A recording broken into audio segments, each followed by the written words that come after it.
X ray की जो wavelength होती है, जो तरंगदैर्घ्य होती है, वो इन क्रिस्टल प्लेन के बीच में जो इंटरमॉलिक्यूलर सेपरेशन रहता है, उनके ऑर्डर्स में रहती है। एक्सरे की जो वेवलेंथ होती है, इन क्रिस्टल प्लेन के बीच में जो इंटरमॉलिक्यूलर सेपरेशन है, इन क्रिस्टल प्लेन के बीच का जो डिस्टेंस है, उसी ऑर्डर में एक्सरे की वेवलेंथ रहती है। इसीलिए उसने किसके लिए इसको डिफाइन किया है, किसके लिए निकाला है ब्रैग इक्वेशन?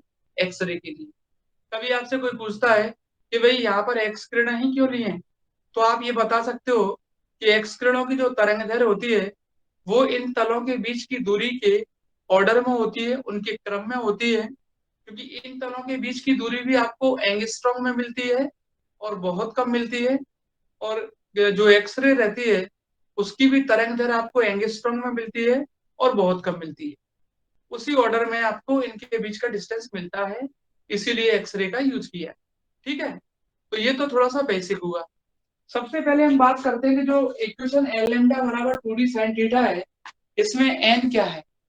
एन को बोलते हैं ऑर्डर, क्रम संख्या बोलते हैं, नंबर ऑफ ऑर्डर बोल सकते हैं, नंबर ऑफ ऑर्डर बोल सकते हैं, क्रम संख्या। जैसे मान लो 1 2 3 4 5 6 7, ये एन बराबर 1 2 3 होता है ना ऑर्डर। लैम्डा होता है एक्सरे की वेवलेंथ, जो एक्स किरणें आपतित हो रही हैं या जो विवर्तित हुई, उनकी वेवलेंथ क्या होती है, तरंगदैर्घ्य क्या होती है, लैम्डा। डी क्या होता है? इन प्लेन्स के बीच का डिफरेंस, इन प्लेन के बीच का डिस्टेंस बोल सकते हो, या perpendicular distance between two planes, दो तलों के बीच की लंबवत दूरी बोल दो, इनके बीच का अंतर बोल दो, जो आप बोलना चाहो। बच्चों थीटा होता है ग्लेसिंग एंगल, पृष्ठ स्पर्शी कोण, पृष्ठ स्पर्शी कोण, ग्लेसिंग एंगल। मतलब जो लाइट पृष्ठ के साथ जो कोण बना रही है, ये पृष्ठ है आपका एक तरीके से, इसके साथ जो कोण बना रही है वो पृष्ठ स्पर्शी कोण है, एंगल ऑफ ग्लेसिंग बोलते हैं। जो लाइट आ रही है ना, वो सरफेस के साथ कितना एंगल बना रही है, वो है यहाँ पर थीटा, थीटा। ठीक है, तो ब्रैग की थ्योरी आपको समझ में आई होगी। ब्रैग ने क्या बताया था कि जब भी कोई रे ऑफ लाइट, किसी क्रिस्टल प्लेन पर, आगे कंटिन्यू कर रहा हूं, जब भी कोई रे ऑफ लाइट किसी क्रिस्टल प्लेट पर इंसिडेंट होती है, तो वो वहां से डाइफ्रैक्टेड हो जाती है किसी भी डायरेक्शन में। बस याद रखना है कि जितने एंगल पर इंसिडेंट होगी, उतने ही एंगल पर डाइफ्रैक्टेड होगी। और बच्चों जब कोई भी लाइट किसी एंगल पर इंसिडेंट होती है, फिर वहां से डाइफ्रैक्टेड होती है, तो डाइफ्रैक्टेड होने के बाद जब आप उसका पैटर्न देखते हो, जैसे मान लो आपने कोई फोटोग्राफी प्लेट लगा दी या स्क्रीन लगा दी, आपको वहां पर उसका पैटर्न दिखेगा, तो वहां पर कंस्ट्रक्टिव और डिस्ट्रक्टिव दोनों इंटरफेरेंस देखने को मिलते हैं। ब्रैग ने केवल कंस्ट्रक्टिव इंटरफेरेंस के लिए ही इक्वेशन निकाली है। ब्रैग ने ये बोला था कि जब भी किसी एक्स किरणों को किसी क्रिस्टल तल पर आपतित करते हैं, तो वो क्रिस्टल के परमाणुओं से विवर्तित हो जाती है, और विवर्तित होने के बाद जब हम विवर्तित दिशा में एक स्क्रीन लगाते हैं, एक पर्दा लगाते हैं या एक फोटोग्राफिक प्लेट लगाते हैं, तो वहां पर आपको विवर्तन चित्र देखने को मिलता है। और उस विवर्तन चित्र में आपको दोनों प्रकार के व्यतिकरण देखने को मिलते हैं, संपोषी व्यतिकरण और विनाशी व्यतिकरण। लेकिन उसने तो केवल संपोषी व्यतिकरण के लिए ही ब्रैग का समीकरण निकाला था। तो चलो देखते हैं, पहले यहाँ डायग्राम के थ्रू बताता हूँ। देखो, ये तो बच्चों क्रिस्टल प्लेन हो गया। आपको मालूम है क्रिस्टल प्लेन जो होता है वो कई सारे लैटाइसेस से मिलकर बना होता है, कई सारे जालक बिंदुओं से मिलकर बना होता है। तो वो मैंने 3 ले लिए, चलो जितने चाहो उतने ले सकते, कम से कम 3 तो ले ही लिया करो, क्योंकि 2 से तो अपने डायग्राम बनना है, एक आध एक्स्ट्रा लेना चाहिए। घर में होता है ना, जैसे 2 व्यक्ति का नौता किया है, तो 3 की रोटी तो बनाए बनाए, मतलब 2 की बनाओगे तो हो सकता है खत्म हो जाए। चलो ये तो मजाक था। तो ये रहे आपके क्या, 3 प्लेन। इनके बीच का जो डिस्टेंस है, इंटरमॉलिक्यूलर सेपरेशन, अंतर आणविक दूरी, वो क्या है, डी। देखो यहां से 2 रे आ रही हैं, दोनों की दोनों रे पैरेलल है। क्या है, पैरेलल। दोनों रे आएंगी, दोनों रे आएंगी, ये एक्स रे है आपकी, आएंगी और क्रिस्टल के एटम से टकराएंगे। यहाँ भी एक क्रिस्टल का एटम होगा, यहाँ भी होगा। क्रिस्टल के अंदर जो एटम है, क्रिस्टल प्लेन के अंदर जो एटम है, वहां पर इंसिडेंट होंगी, उससे टकराएंगे, वो उनको क्या कर देगा, डाइफ्रैक्टेड कर देगा किसी भी डायरेक्शन। जिस एंगल पर आती हैं उसी एंगल पर डाइफ्रैक्टेड होती हैं। एक तरीके से इसको डिफ्रैक्शन भी बोल देते हैं, और रिफ्लेक्शन भी बोल सकते हो आप। मतलब होता नहीं है रिफ्लेक्शन, याद रखने का तरीका होता है। रिफ्लेक्शन में भी क्या होता है, जिस एंगल पर आती है उसी एंगल पर जाती है। तो यहाँ पर जब रे ऑफ लाइट आएंगी, पैरेलल रे ऑफ लाइट आएंगी। अच्छा, कई बच्चे सोच रहे होंगे दो क्यों ली, भाई दो तो कम से कम लेनी पड़ेंगी, कम से कम दो तो लेनी पड़ती हैं, क्योंकि आपको ये देखना है कि कंस्ट्रक्टिव इंटरफेरेंस या डिफरेंस या डिस्ट्रक्टिव इंटरफेरेंस बन रहा है, तो कम से कम दो तो होना चाहिए ना। दोनों वेव होंगे, दोनों के एम्पलीट्यूड होंगे, अगर ऐड हो जाएंगे तो कंस्ट्रक्टिव, यदि सब्ट्रैक्ट हो जाते हैं तो डिफ्लेक्शन, ऐसे ही रहता है ना, आपने पढ़ा हो, संपोसी विनाशी, कम से कम दो। एक व्यक्ति को दौड़ा होगा तो कैसे पता चलेगा कि फर्स्ट है कि सेकंड, दो बुलाने पड़ेंगे। तो यहाँ से दो पैरेलल रे ऑफ लाइट आए, क्रिस्टल के एटम से टकराए और डाइफ्रैक्टेड हो गए किसी एक डायरेक्शन। ये एंगल है थीटा। सरफेस के साथ, क्रिस्टल प्लेन के साथ जो एंगल बनता है उसको एंगल ऑफ ग्लेसिंग बोलते हैं। पृष्ठ के साथ बनने वाले कोण को पृष्ठ स्पर्शी कोण बोलते हैं। किसी तल के साथ बनने वाले कोण को पृष्ठ स्पर्शी कोण बोलते हैं, जो आप मर्जी चाहो कह सकते हो। तो बच्चों ये आई लाइट पी ए, और यहाँ से डाइफ्रैक्टेड होकर उस डायरेक्शन में चलेगी ए आर। ये लाइट आई आपकी क्यू बी, प्रकाश किरण, यहाँ से विवर्तित होकर इस दिशा में चलेगी बी एस। ठीक है। अब दोनों लाइट जो आ रही हैं और जो जा रही हैं, उनके बीच में पाथ का कितना डिफरेंस है, कितना मार्ग अंतर है, कैसे निकालेंगे। हमने क्या किया, ए से इस क्यू बी पर एक परपेंडिकुलर डाल दिया, ए से इस क्यू बी पर एक परपेंडिकुलर डाल दिया, एक लंब डाल दिया। ऐसे ही ए से बी एस पर भी एक परपेंडिकुलर डाल दिया, इसका नाम रख दिया ए एम और इसका नाम रख दिया ए एन। परपेंडिकुलर ड्रॉ करने से ही आपको पता चलेगा कि दोनों के बीच पाथ डिफरेंस क्या है। और पाथ डिफरेंस जब तक नहीं निकालोगे तब तक क्या आप बता सकते हो कि कंस्ट्रक्टिव इंटरफेरेंस है कि डिस्ट्रक्टिव है। संपोषी और विनाशी व्यतिकरण बताने के लिए आपको मार्ग अंतर पता होना चाहिए।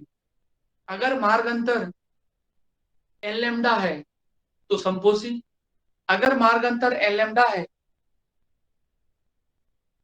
हाँ यूनिट तो सेम ही है, अगर मार्ग अंतर एल लेमडा है तो संपोषी, और अगर मार्ग अंतर 2n-1 लेमडा बाई 2 है तो विनाशी। आपको मालूम है कंस्ट्रक्टिव और डिस्ट्रक्टिव दोनों की कंडीशन। तो बच्चों पाथ डिफरेंस तो निकालना ही पड़ेगा आपको।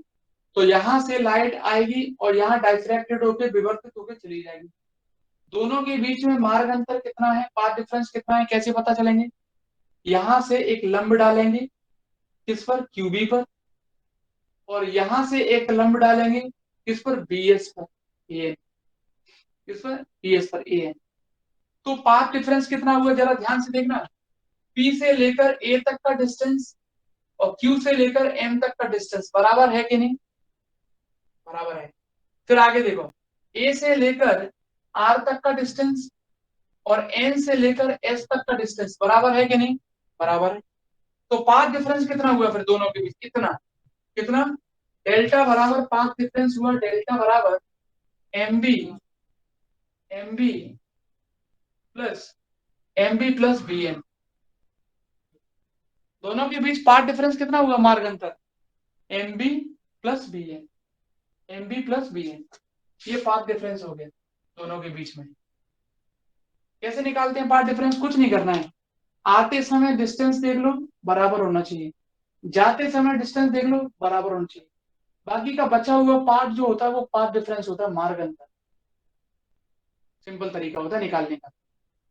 तो पार्ट डिफरेंस कभी भी निकालना है तो ध्यान रखना कैसे निकालते हैं, आपको बता दूं। जैसे जब आ रही है ना तभी देखो, पी से लेकर ए और क्यू से लेकर बी तक की डिस्टेंस अलग अलग है, पहले ही दिख रहा है फिगर में। अब पी से लेकर ए और क्यू से लेकर बी आप देखोगे तो क्यू भी बड़ा लग रहा होगा आपको। तो ए से आपने परपेंडिकुलर ड्रॉ कर दिया, लंब डाल दिया, तो पार्ट डिफरेंस कितना हो गया, एम बी हो गया आते समय का। जाते समय भी देखोगे ना तो ए से लेकर आर और बी से लेकर एस में अलग अलग दिख रहा है आपको डिस्टेंस, कौन सा बड़ा दिख रहा है, बी से एस तक। तो मार्ग अंतर यानी पार्ट डिफरेंस कैसे निकालेंगे, ए से आप परपेंडिकुलर ड्रॉ कर देना, लंब डाल देना, ये तो कितना पार्ट डिफरेंस हो गया, एम बी प्लस ये। ठीक है, ये एंगल भी थीटा होगा, ये एंगल भी थीटा होगा। कैसे होगा मैं बता देता हूँ, लेकिन एग्जाम में आपको नहीं बताना है कि कैसे होगा, मैं आपको यहाँ बता देता हूँ कैसे होगा। ये वाला एंगल और ये वाला एंगल थीटा कैसे होगा वो सुनो, जरा ध्यान से देखना, क्योंकि अब डायग्राम, या मैं इसको बाद में बताऊंगा, अभी नहीं बता रहा क्योंकि डायग्राम और मिट जाएगा। अभी बताऊंगा, डेरिवेशन के अंत में बताऊंगा, ठीक है, कि ये वाला एंगल थीटा और ये वाला एंगल थीटा कैसे होगा। अभी मान लें ये थीटा है और ये भी क्या है, थीटा है। डेरिवेशन के अंत में बताते हैं, नहीं तो डायग्राम और मिट जाएगा। चलो, तो पार्ट डिफरेंस से है कितना, M B plus B N, बस कितना था।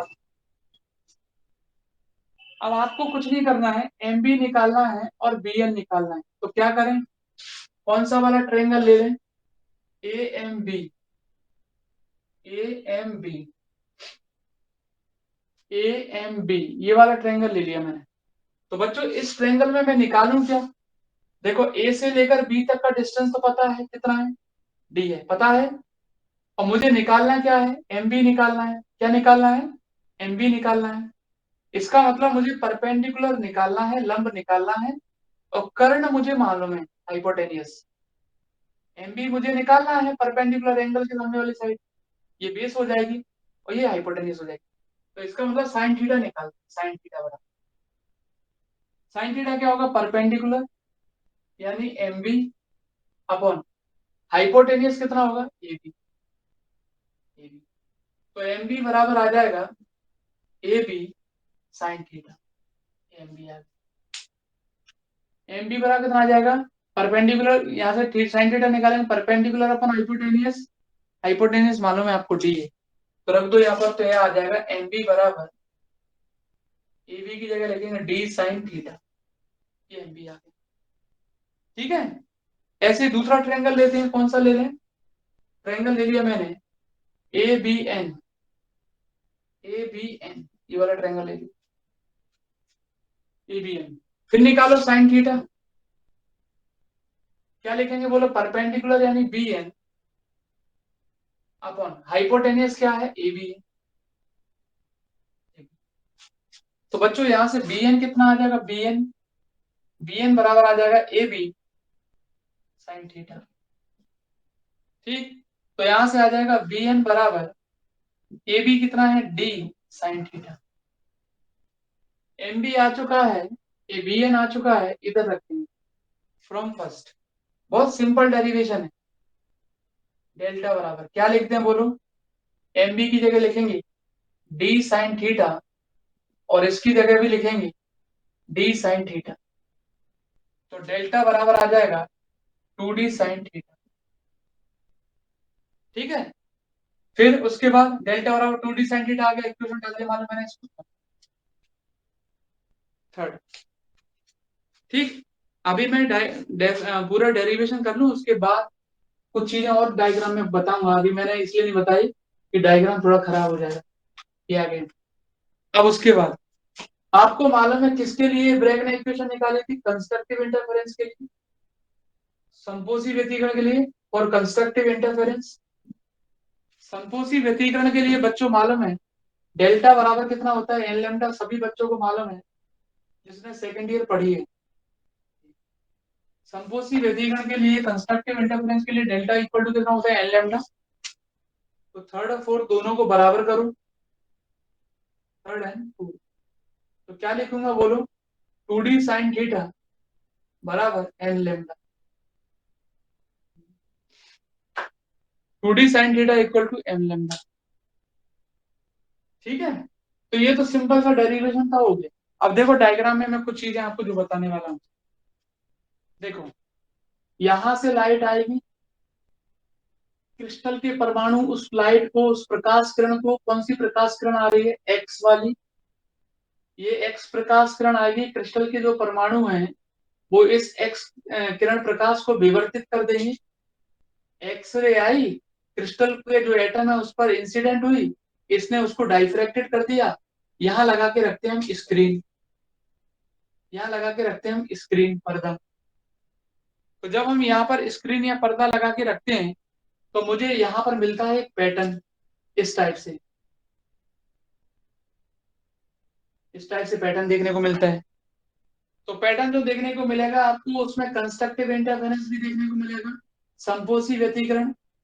कंस्ट्रक्टिव इंटरफेरेंस यानी संपोषी व्यतिकरण का पता कैसे चलता है, इंटेंसिटी मैक्सिमम हो जाती है देखो। और डिस्ट्रक्टिव भी मिलेगा देखने को, विनाशी व्यतिकरण। लेकिन वो डिपेंड करेगा इनके बीच पाथ डिफरेंस कितना है, मार्ग अंतर। जब लाइट आई और जाएगी तो पाथ डिफरेंस यानी मार्ग अंतर कितना होगा, उस पर डिपेंड करेगा कि कंस्ट्रक्टिव मिलने वाला है कि डिस्ट्रक्टिव मिलने वाला है। ब्रैग ने केवल कंस्ट्रक्टिव के लिए इक्वेशन निकाली है, जिसको ब्रैग इक्वेशन नाम दिया है, डेल्टा बराबर एल लैम्डा के लिए निकाली है बस केवल, 2d sin theta equal to L lambda.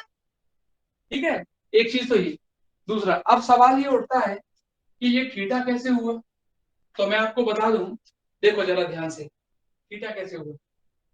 Theta के लिए आपको क्या करना पड़ेगा, इसके बीच में देखते हैं एंगल। वैसे सिंपल तरीका बताऊं आपको, ये थीटा है, यहां से लेकर यहां तक का एंगल कितना होगा, 90। बोलो, ये वाली लाइट और ये वाली लाइट के बीच का एंगल, ये डैश डैश इस वाली, जरा ध्यान से देखें, ये जो पी ए है और ये वाली ये जो देख रहे हो ना, ये वाली ये इनके बीच का एंगल कितना है, 90 है कि नहीं, दिख रहा है, परपेंडिकुलर है। तो ये वाला कितना हो जाएगा, ये वाला 90 माइनस थीटा हो जाएगा 90 माइनस थीटा। ये थीटा है तो ये क्या हो जाएगा, ये बचा हुआ 90 माइनस थीटा। अब जो बचा हुआ है, कौन सा बचा हुआ है, अब जो बचा हुआ है ये वाला, देखो ये वाला, ये यहाँ से यहाँ तक कितना होगा, 90 होगा कि नहीं होगा, यहाँ से यहाँ तक कितना होगा, 90। इस 90 में से 90 माइनस थीटा को माइनस करो, बच जाएगा। इस 90 में से 90 माइनस थीटा को माइनस किया तो कितना बचेगा, थीटा। बोलो, किसी को दिक्कत है तो पूछ लो, एंगल में कोई दिक्कत है तो पूछ लो। ये वाला एंगल थीटा है कि नहीं, दिख रहा है आपको, इसके बीच का एंगल 90 माइनस थीटा, वो सॉरी पूरा 90 होगा यहाँ से यहाँ तक। तो ये जो बचा हुआ है ना, ये वाला हिस्सा, ये 90 माइनस थीटा हो। और यहां से यहां तक बच्चों 90 है कि नहीं, 90 में से 90 माइनस थीटा को माइनस करो, थीटा बच जाए। बताओ, कोई सर दिक्कत है थोड़ी तो पूछो। सर हाँ जी, सर थोड़ी अर्जेंट कॉल आ गई थी सर, आप थोड़ी सही तौर पे बता दो सर, बहुत जल्दी जल्दी, बिल्कुल सही तौर पे सर। है, सर थोड़ी सही तौर पे बता दो जल्दी जल्दी सर, क्योंकि अर्जेंट कॉल आ गई सर, लेनी पड़ी सर। समझ में नहीं आया, अर्जेंट कॉल आ रही है। अर्जेंट कॉल आ गई सर, जो फिर क्लास नहीं ले पाई इतनी थोड़ी सर, जल्दी जल्दी बता दो सर थोड़ी। अरे तो कॉल बात कर लो ना। ये नहीं हो गई ठीक बात है। सर, हो गई। हाँ अच्छा ठीक है, चलो। तो ये मैंने बताया था आपको, किसके लिए, ब्रैग इक्वेशन के लिए। तो ये ब्रैग इक्वेशन आपको याद रखनी है, ठीक है। और ये इंपॉर्टेंट डेरिवेशन भी, इंपॉर्टेंट तो सभी है। तो ब्रैग में आपको सिंपल सिंपल थ्योरी मिलेगी, जो नोट्सों में मैं भेजूंगा। उसमें कुछ नहीं मिलेगा आपको, ये मिलेगा कि ब्रैग ने संपोषी विवर्तन के लिए यानी कंस्ट्रक्टिव इंटरफेरेंस के लिए इक्वेशन दी है, जिसको हम ब्रैग इक्वेशन के नाम से जानते हैं। ब्रैग ने ये बताया था कि अगर हम किसी क्रिस्टल प्लेन पर लाइट को या एक्सरे को इंसिडेंट करवाते हैं, तो वो उतने ही एंगल पर वहां से डाइफ्रैक्टेड होती है, मतलब एक तरीके से रिफ्लेक्शन जैसा दिखेगा आपको। और जब हम कोई पैटर्न लगाते हैं, जब हम कोई स्क्रीन लगाते हैं, तो उस पर हमें पैटर्न देखने को मिलता है, जिसमें हमें दोनों प्रकार के मिलते हैं, कंस्ट्रक्टिव और डिफ्रैक्शन, है ना, दोनों प्रकार के पैटर्न देखने को मिलेंगे। उसने कंस्ट्रक्टिव के लिए ब्रैग इक्वेशन निकाल दी। बस ये सिंपल सी थ्योरी थी। चलो, बताओ, किसी को कुछ पूछना है तो पूछ सकते हैं, मैं मिटाता हूँ, मिटाते हैं। तो ये थी ब्रैग इक्वेशन। अब आएगी लागू।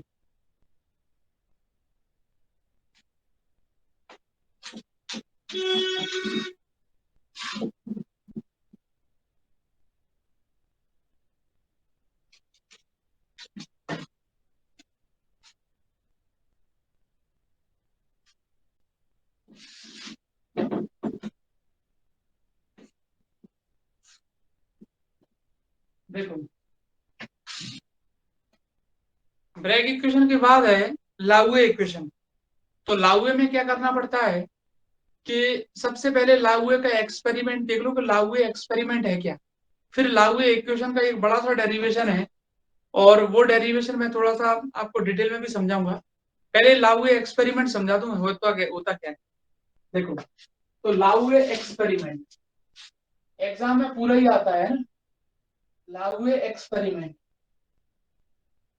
एक्सपेरिमेंट लाउए समीकरण, लाउए एक्सपेरिमेंट। देखो क्या क्या करना है, देखते हैं कितने बच्चों को बेसिक चीज आती है। छोटी सी चीज पूछूंगा अभी मैं आपसे, देखते हैं। तो लाउए एक्सपेरिमेंट में सबसे पहले मैं आपको थोड़ा सा डायग्राम बना दूं। ये रही एक्सरे, एक्सरे, और ये रही आपकी लेड शीट, ये रही आपकी लेड शीट, ये है आपकी लेड शीट, और ये रहा आपका क्रिस्टल। लेड शीट को ड्रा करना।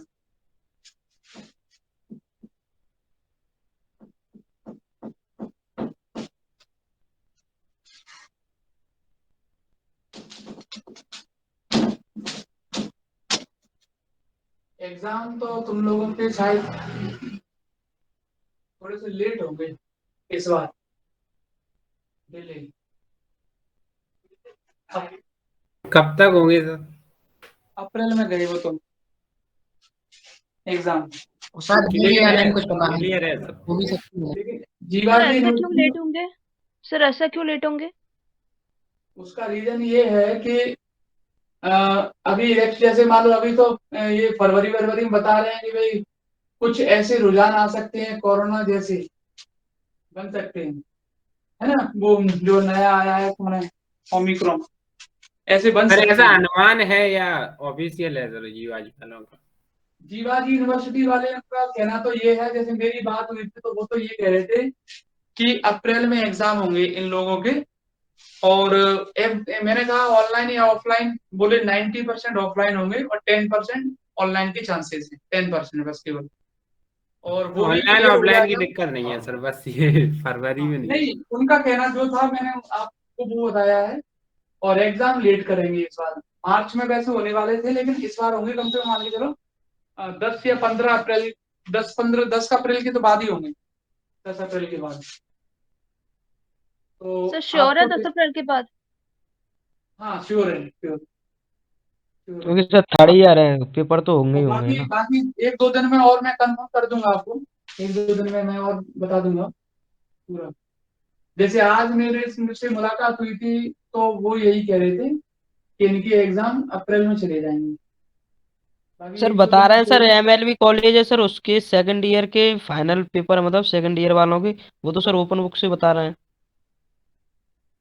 अभी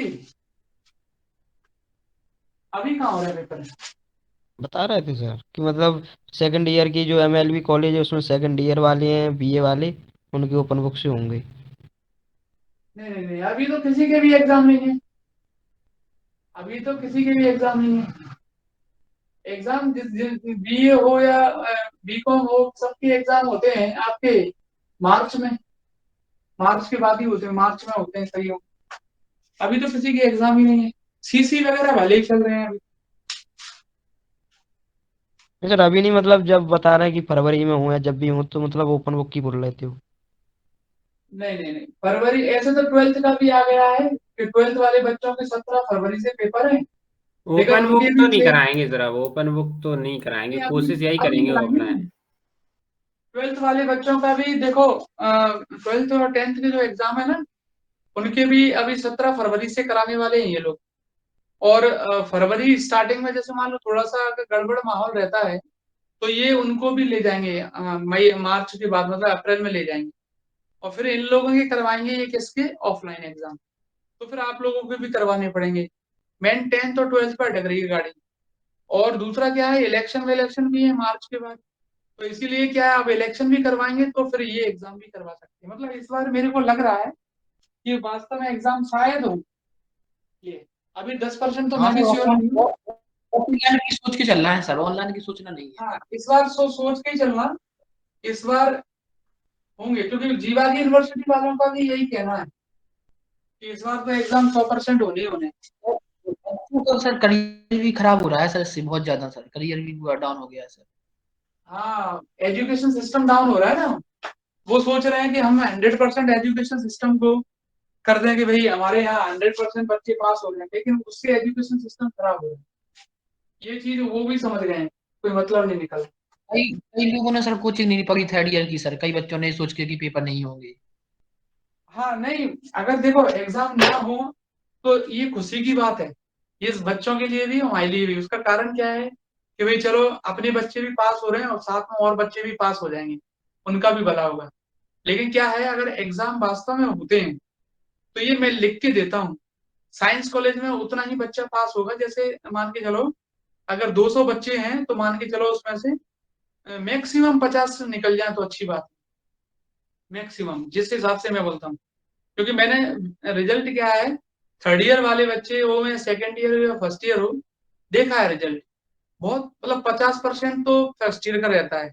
जैसे मान लो सर 100 केआरजी बच्चों में में एडमिशन लिया, 50% रहता है फर्स्ट ईयर में, उसके बाद फिर कम हो जाता है सेकेंड ईयर में और छटनी हो जाती है बच्चों की, और फिर उसके बाद बच्चे कुछ बच्चे बचते हैं। मतलब ये मान के चलो 1800 बच्चों का एडमिशन होता था तो 200 या 250 बच्चे निकलते थे फाइनल में, पहले 250-300 बस मैक्सिमम। तो भगवान करें कि ऑनलाइन स्ट्रिक्टली हो सर जाए। काफी चेक होती है सर। और हाँ, अगर मैं ये लिख के दे रहा हूँ, जो जो बच्चे जैसे बहुत इंटेलिजेंट है मेरी नजर में भी और खुद की नजर में भी, वो बच्चे मेरे से यही कहेंगे, अरे सर मैं तो इतना करके आया था, मैं इतना करके आई थी, ये तो मेरे परसेंटेज इतने दे दिए इनने। ऐसे बोलते हैं बच्चे, इतने कैसे दे दिए। तो फिर उसका कोई जवाब किसी के पास होता नहीं है ना। तो इसीलिए क्या है, आप भी थोड़ा बहुत पढ़ाई करते रहे, मतलब कहने का तो ये है स्टार्टिंग। सर बाकी केआरजी मैं में भी आपको, इतनी स्ट्रिक्ट चेकिंग होती है? केआरजी में भी इतनी स्ट्रिक्ट चेकिंग होती है? नहीं केआरजी में नहीं होती, केआरजी में तो एवरेज होती है बस। ये जीवाजी से जितने भी कॉलेज लिंक है उसमें थोड़ी सी दिक्कत आती है ना। बाकी केआरजी वगैरह में तो एवरेज कॉपी होती है, और इसलिए आप थोड़ा बहुत पढ़ते रहना, है ना। और बाकी जैसा भी होगा मैं आपको और 2-3 दिन में कंफर्म कर दूंगा, तो ये 100% होने वाले हैं या टेम्परेरी, ये बाकी होंगे जरूर ये। वैसे 99%, 90% तो मेरे से उसने पहले ही बोल दिया है तो ऑफलाइन हो, 10% चांसेस है, क्योंकि 2 साल से एग्जाम नहीं हुए है ना, इसीलिए। चलो, तो आप लोग क्या करना, थोड़ा सा मेहनत करते रहना, साथ साथ में रिजल्ट खराब ना हो जाए। देखो मेरे को तो केवल एक ही चीज की टेंशन है, क्या है, जैसे आप लोगों ने फर्स्ट ईयर मेहनत किया अच्छी, सेकेंड ईयर किया, ठीक है, थर्ड ईयर जो आया है, अब थर्ड ईयर में अगर किसी का रिजल्ट खराब हो गया तो उसे बहुत अफसोस होगा। उसका कारण क्या है कि फर्स्ट ईयर सेकेंड ईयर बेचारे का बहुत अच्छा निकल गया, अब थर्ड ईयर में रिजल्ट खराब कर दिया, मतलब उसका 1 साल और बढ़ गया, तो वैल्यू खत्म हो गई बीएससी की एक तरीके से। 4 साल में बीएससी करके जा रहा है, तो एक इसीलिए बोल रहा हूँ कि थोड़ा सा मेहनत आप करते रहना कि बीएससी खराब ना हो जाए। फर्स्ट ईयर सेकंड ईयर तो जो अच्छा निकला, सभी का अच्छा निकला है, लेकिन थर्ड ईयर अच्छा निकलना चाहिए। यही अगर फर्स्ट ईयर सेकंड ईयर हो ना, तो एक बार को बच्चा ये सोच लेता चलो यार आगे कवर कर दूंगा, थर्ड ईयर वाला बच्चा बहुत डिप्रेशन में चला जाएगा, क्योंकि आगे उसको एमएससी में भी एडमिशन लेना है या कॉम्पिटिटिव एग्जाम निकालने हैं। तो इसीलिए कोशिश ये करना कि सारे के सारे पेपर निकल जाएं, ठीक है। अप्रैल से पहले नहीं होने वाले, अप्रैल से पहले नहीं होंगे, उसकी टेंशन मत ना लें, अप्रैल से पहले नहीं करवाएंगे जैसे, ठीक है। बाकी मैं कंफर्म करूंगा ऐसा है। और अगर अच्छा रहा, रिजल्ट अच्छा रहा, जैसे मान लो कॉपियां यही चेक हुई, ऐसा वैसा है, तो अपने स्टूडेंट तो सब निकल जाएंगे, टेंशन ना, सबको पास करवा दूंगा, और बाकी तो ऊपर वाले की मर्जी है। ये देखो, तो सबसे पहले हम बात करते हैं लागू एक्सपेरिमेंट की। तो बच्चों लागू एक्सपेरिमेंट में क्या है, जो ब्रैग इक्वेशन मैंने बताया था आपको, सिलेबस तो मैं चाहे जब खत्म करवा सकता हूँ जल्दी जल्दी स्पीड करके या कैसे, मैं अभी इसलिए नहीं करवा रहा हूँ। उसका कारण क्या है, 2 कारण है। उसका पहला कारण ये है कि मान लो एग्जाम अप्रैल में हुई, ठीक है, 20-25 अप्रैल से हुई, तो मालूम है अभी फरवरी में सिलेबस जैसे खत्म हो जाएगा, अरे फीस नहीं है, फीस तो आ ही जाएगी, फीस तो आ ही जाएगी। मान लो फरवरी में मैंने सिलेबस खत्म करा दिया, तो मार्च अप्रैल आप बैठे रहोगे, फिर कुछ नहीं करोगे। तो इसलिए मैं थोड़ा धीमे धीमे चल रहा हूँ। बाकी कुछ टाइम तो नहीं लगेगा, अगर मैं एक आध यूनिट ऐसे करवा दूं, नहीं एक्स्ट्रा क्लास नहीं है, एक्स्ट्रा क्लास स्टार्ट करूंगा अभी, 1-2 दिन और वेट करो थोड़ा सा। अभी जैसे 2 बच्चे नए ज्वाइन हुए हैं, 1-2 बच्चे और मरार में आए हैं, तो उनको भी ज्वाइन कर लें। सबका सब कुछ हो जाएगा। एग्जाम से 1 महीने पहले सिलेबस भी खत्म होगा, रिवीजन भी हो जाएगा, सब कुछ हो जाएगा, वो मेरे ऊपर छोड़ दो आप, और पास 100% हो जाओगे। फेल नहीं होने दूंगा, ये मेरी गारंटी है। ठीक है, आप तो केवल क्या है, जितना करा रहे हैं उतना बस करते जाएं, करवा दूंगा सब कुछ। ऐसा नहीं है कि जिस बच्चे का मान लो सेकंड यूनिट छूट गया है, या जिसको सेकंड यूनिट रिवाइज करना है, रिवाइज करना है, तो वो उसको ना करवाऊं मैं, ऐसा नहीं है, करवाऊंगा, करवाना तो है सबको। ठीक है, चलो तो इधर देखते हैं सर लागू एक्सपेरिमेंट। हाँ जी, फाउंडेशन वगैरह पढ़ाते ना सर? हाँ पढ़ते रहो, फाउंडेशन वगैरह पढ़ते रहो, सब पढ़ना पड़ेगा आपको, फाउंडेशन फाउंडेशन सब पढ़। चलो देखो बच्चों, यहाँ से देखना, ये रहा एक्सरे। लाउए ने भी जो एक्सपेरिमेंट किया था वो एक्सरे डाइफ्रैक्शन के लिए किया था, एक्स किरणों के विवर्तन के लिए। तो एक्सरे ये है, ये लेड शीट है, लेड शीट, लेड। तो एक्सरे यहाँ से जाएंगे, लेड शीट से पास होंगे। अभी मैं एक क्वेश्चन पूछूंगा, देखते हैं कितने बच्चे बताएंगे। तो यहाँ से एक्सरे आई, लेड शीट से पास हो गई, और ये रहा आपका जिंक सल्फाइड का एक क्रिस्टल। इसमें जाएंगी, और जाने के बाद यहाँ लाउए स्पॉट आपको मिल जाएंगे। क्या मिल जाएंगे? लाउए स्पॉट, स्पॉट, लाउए धब्बे बोलते हैं इनको, लाउए धब्बे। धब्बों को भी अपना ही नाम दिया है इसने, लाउए धब्बे। देखा कैसा साइंटिस्ट था। चलो 1 बाय 1 करते हैं। सबसे पहले बात करते हैं एक्सरे। तो बच्चों आपको मालूम है कि एक्सरे का यूज मैं यहाँ पर क्यों कर रहा हूँ, क्योंकि एक्सरे के लिए ही इसने जो एक्सपेरिमेंट दिया है वो दिया है, इसलिए एक्सरे का यूज कर रहा हूँ, पहली चीज। दूसरा, एक्सरे की जो वेवलेंथ होती है, जो तरंगदैर्घ्य होती है, वो किसी क्रिस्टल में जितने भी प्लेन होते हैं उनके बीच का जो डिस्टेंस है उसके ऑर्डर में रहती है, इसीलिए एक्सरे का यूज कर रहा हूँ। और सबसे इंपॉर्टेंट चीज तो यही है कि इसने एक्स किरण विवर्तन के लिए ही एक्सपेरिमेंट दिए, तो एक्स किरणों का उपयोग करना है। सेकेंड, ये है लेड शीट। कोई बता सकता है कि मैंने लेड शीट का उपयोग क्यों किया है? बोलो, कोई बता सकता है क्या कि मैंने लेड शीट का ही उपयोग क्यों किया है? शीशे की जो चादर है उसका, बताओ। क्या इसकी जगह मैं कोई और चीज यूज कर सकता हूँ? कोई भी बच्चा कुछ भी बताओ, जिससे हो सकता है वो उसको आता हो, नहीं बोलना पा चाह रहा हो। क्या मैं लेड शीट की जगह शीशे की जो चादर है उसकी जगह कुछ और यूज कर सकता हूँ? बोलो, बताओ, लेड शीट का ही यूज क्यों किया है? कौन बताएगा इसको? सर ट्रांसपेरेंट होती है इसलिए। ट्रांसपेरेंट होती है, और बताओ। पूछ रहे सर हम तो आपसे ही। अच्छा, सर अरे वो है ना, जो easily जो pass आती हो है सकती है उसको है ना डैमेज या डिस्ट्रक्ट होने से बचाती है शायद। एक्सरे जो आती है वो डैमेज या डिस्ट्रक्ट हो जाए उससे बचाती है। अच्छा, डैमेज या डिस्ट्रक्ट होने से बताती है। और कोई बता सकता है? अभी कौन, शिवांगी आप बता रहे थे? हाँ सर, ऐसे इजीली मतलब स्ट्रेट लाइन में पास हो जाती है एक्सरे, शायद इसलिए। शांत, क्या होगा इसका? और नहीं आ रहा सिद्धार्थ, सर। सिद्धार्थ कहाँ गया? नहीं है? ये सिंपल सा लॉजिक है। लेड शीट जो होता है वो यहाँ से जो एक्सरे निकलती है उसके 2-3 रीजन है। देखो, जब भी एक्सरे को आप लेड शीट से निकाल, नोट्सों में नहीं मिलेगा, नोट्सों में सिंपल मिलेगा। एक्सरे को जब हम लेड शीट से पास करवाते हैं, समतल चादर सर जो एक प्लेटों बार ही कर होती देता है। है ऐसा कुछ? क्या? मोनोक्रोमेटिक एक बार ही कर देता है ऐसा कुछ? Very good.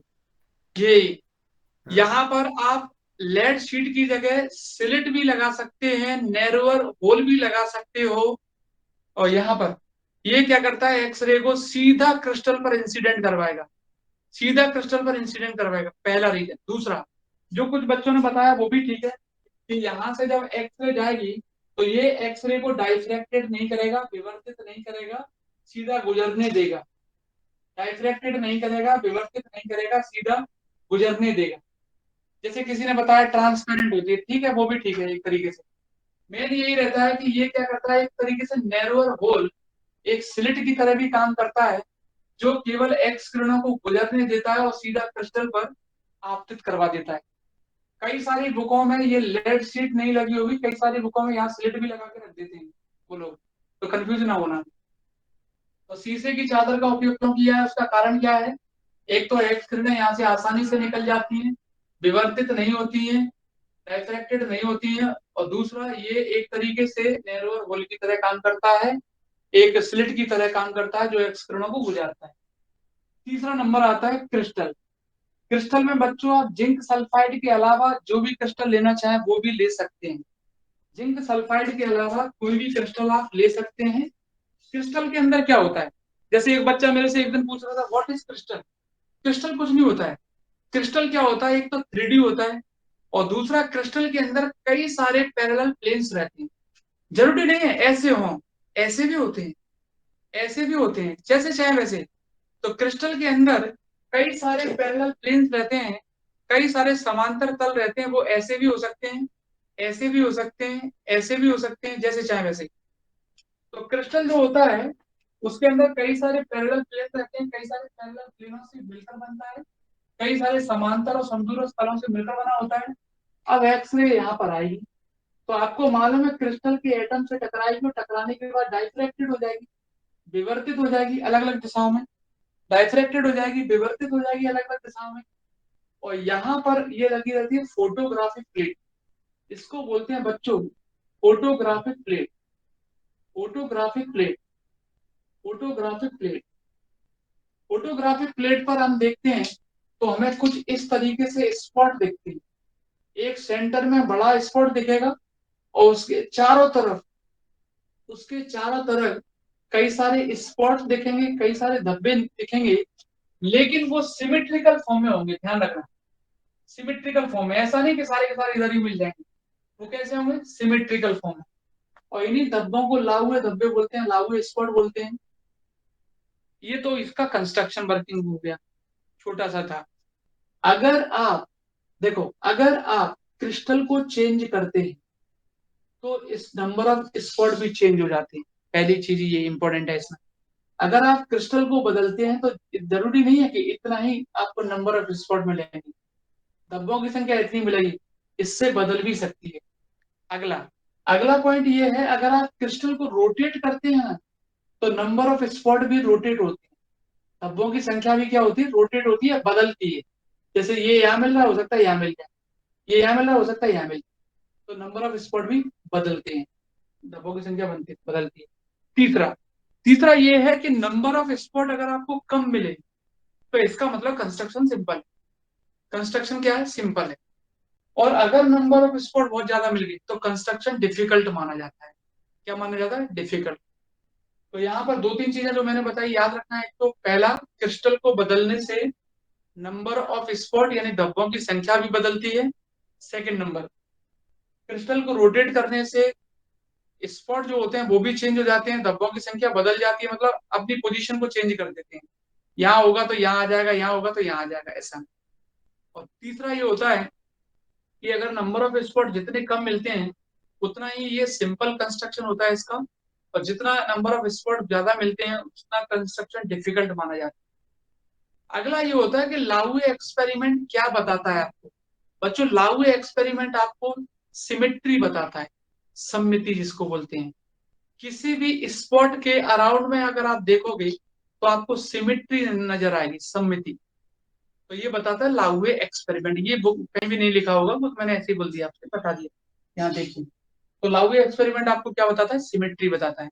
सिंपल सा कंस्ट्रक्शन है, एक्सरे जाएंगी, लेड शीट से पास होंगी, समतल चादर की जो प्लेट होगी वहां से गुजरेंगी, गुजरने के बाद जिंक सल्फाइड का जो क्रिस्टल लगा हुआ है, इस क्रिस्टल की जगह आप कोई और क्रिस्टल भी ले सकते हो जो आपकी मर्जी करें।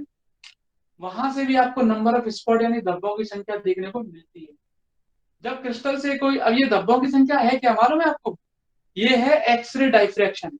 जैसे मान लो एक्सरे आ गई यहाँ से, अब एक्स किरणें यहाँ से टकराएंगी, टकराने के बाद अलग अलग क्रिस्टल के परमाणुओं से विवर्तित हो जाएंगे, इसके अंदर तो बहुत सारे एटम है और बहुत सारे एटम से डाइफ्रैक्टेड हो जाएंगे। डाइफ्रैक्टेड होने के बाद जब प्लेट ऐसे लगी होगी ना, इस तरह से प्लेट ऐसे लगेगी ना, प्लेट जब आप लगाओगे, ऐसे प्लेट लगाओगे ऐसे, तो आपको नंबर ऑफ स्पॉट देखने को मिलेंगे धब्बों की संख्या, जिसमें सेंटर में ये लागू एक्सपेरिमेंट में होगा, जिसमें सेंटर में आपको एक बड़ा स्पॉट दिखेगा और चारों तरफ कॉन्सेंट्रिक स्क्वायर दिखेंगे, कई सारे मतलब स्पॉट दिखेंगे उसके चारों तरफ।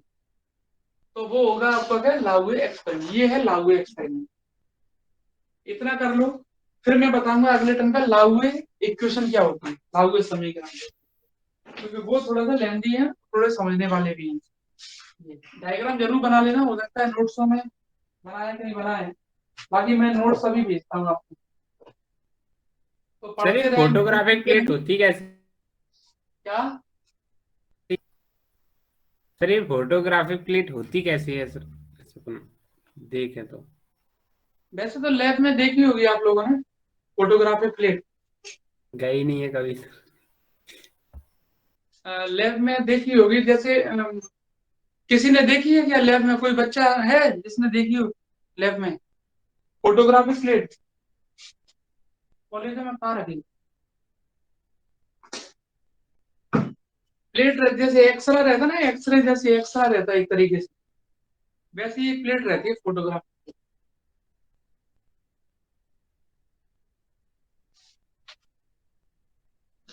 और जिन बच्चों की फीस जमा नहीं है, वो बच्चे फीस कंप्लीट जमा करवाएं, और अगले टर्म पे, और उसके अगले टर्म पे ये यूनिट खत्म हो जाएगी। 2 टर्म और सिलेबस कुछ नहीं है, सिलेबस तो मैं कभी भी खत्म करा सकता हूँ, बट आपको क्या है, बस मेहनत करते जाना है अभी। और रिवीजन क्लास भी बस 1 आध टर्म बाद में स्टार्ट कर दूंगा, है सेकेंड यूनिट की 1 आध टर्म बाद। अभी जो बच्चे नए आए उनको भी ग्रुप में ज्वाइन कर लूंगा, तब तक नहीं छूटेगा, नहीं तो बाद में वो भी मिल सकेंगे।